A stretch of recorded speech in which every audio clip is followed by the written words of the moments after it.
Tomorrow is September 15th, and if you are self-employed like me and you live in the United States of America, your third quarter taxes will be due. I went to the supermercado here in Portland and got a big thing of carnitas and beans and freshly made tortillas and guacamole. I had a real easy dinner, so I'm still filming even though it's 8 o'clock at night because I don't have to do any cooking or clean any dishes. So I want to take a few minutes and rant about taxes. Maybe not for the reason that you think, though. I mean, if you're familiar with my content at all, then you probably know where I'm going with this. I don't actually have any problem with paying taxes. The concept of paying taxes, right? I would love to tax the super rich out of existence. I think we should have a wealth cap in this country. Nobody needs $100 million. Nobody needs to be worth $1 billion. We are looking at an increasingly two-tiered society where there is this small cluster of extremely rich people, and they live in the lap of luxury. The wealth gap has increased since Donald Trump got elected. And then there's hundreds of millions of the rest of us in the working class. I've talked about this before, but America's 10 richest men have all gotten significantly wealthier since 2025 started. Do you feel wealthier since Donald Trump came back into office? Do you feel like he's making the economy great? I mean, the numbers show that the economy is in devastatingly bad shape. Our costs are ever increasing. I recently made a video where I complained about how much coffee has gone up in price.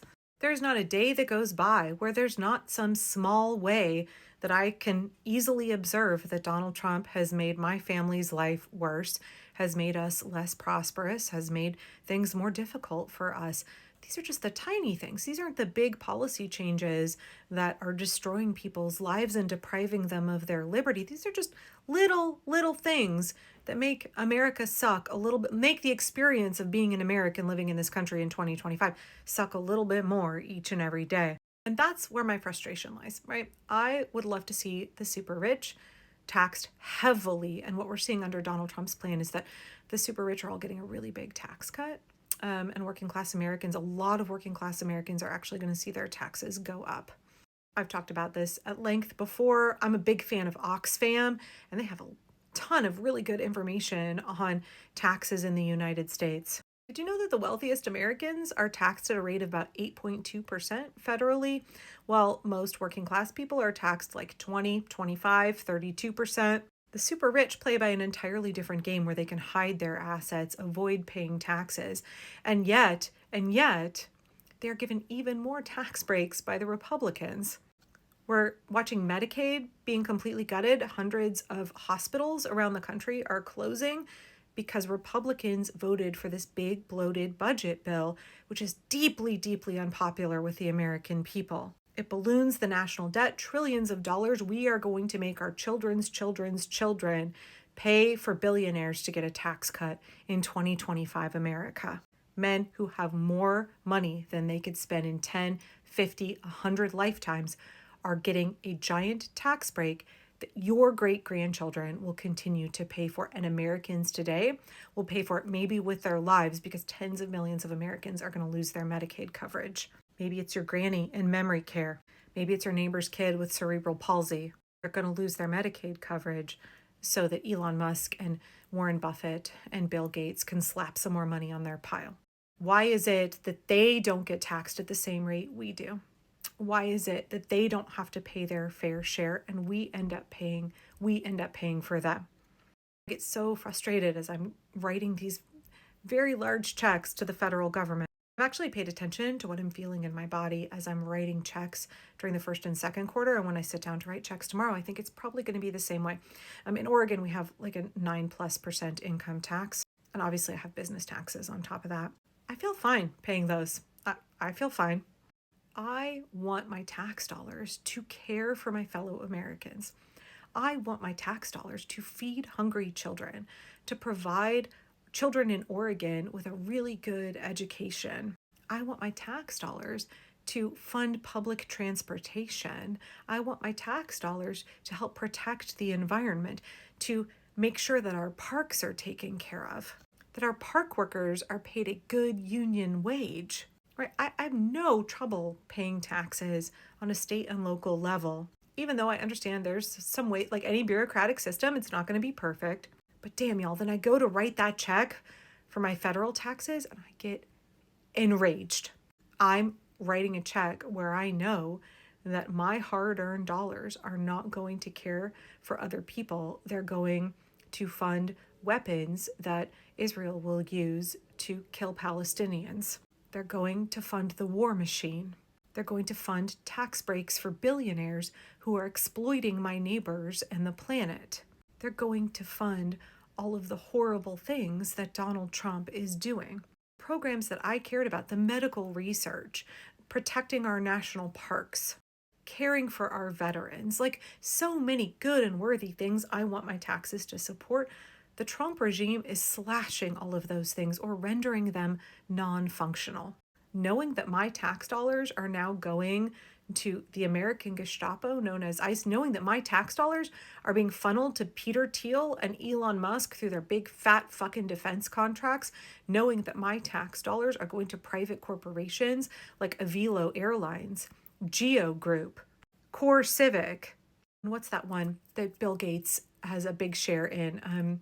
Signature Aviation.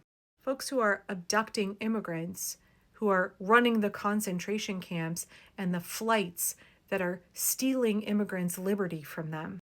My tax dollars are funding that, and there's nothing I can fucking do about it. It feels really, really terrible. I saw a philosopher who made a video a couple of months ago that was talking about how you need to have forgiveness for yourself and understand that if you must involuntarily do something and there's no way that you can opt out of it, that doesn't actually make you complicit in that harm. It makes you a victim who is being used to harm other people. And I'm trying to think about it that way. I know I get people in my comments all the time who are like, just don't pay your taxes. What good am I going to do for the resistance sitting in a jail cell? I would never advise that people not pay their taxes to the federal government. Now, I understand Donald Trump has fired a ton of people from the IRS. Those are people whose job it was to collect unpaid taxes from the super rich because, they're big, huge tax cheats. It's something like $600 billion a year that the couple hundred richest people in this country avoid paying. That's what they owe in back taxes. It's hundreds and hundreds of billions of dollars that could be collected, but Donald Trump fired all the people whose job it is to do that. But the rest of us, if we don't pay our taxes, right, we live in a system we did not create that is oppressing us. We want to reform that system. Well, we still have to function within it. And that's a terrible reality because it really fucking feels like you're complicit with what is happening, even though you're speaking out against it, even though you're trying to organize against it, even though you want change, you're working for change. Maybe I'm the only person who feels like, how many hours did I have to work today in order for the IOF to have free healthcare? How many hours did I have to work today for something that would be used to contribute to the effort to intentionally starve Palestinian children? Like, how many hours did I have to work today to pay for some ICE agent's salary so that he could terrorize immigrants in my community, right? That feels terrible. I know that when we look at resistance movements, there's been some studies that analyze what kind of emotions are the most effective at helping push people to action. And we know that hope is really important. We also know that anger is really important. And I've been feeling pretty anxious the last couple of days. I've gotten a lot of death threats. I've been feeling pretty despondent to see how there are just like these huge divides in this country where people live in just completely separate realities. And the level of hatred that I'm seeing from people on the political right, that they are spewing against their family members, against their neighbors, against their fellow Americans. It would be easy for me to just get deflated, demoralized, feel really hopeless. But as I'm thinking about paying my taxes tomorrow, as I'm going to sit down and write those checks, I'm going to actually spend some time sitting in that anger. And I want to let that anger motivate me to act. I want to let that anger be the thing that pushes me right now. I run a lot on hope, but I need to remember that anger is really powerful and really useful.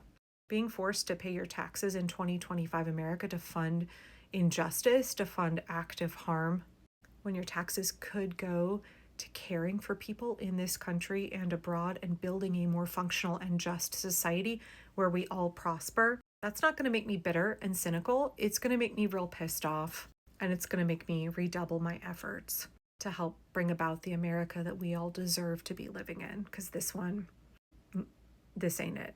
There's so much more that we could be, and we can be.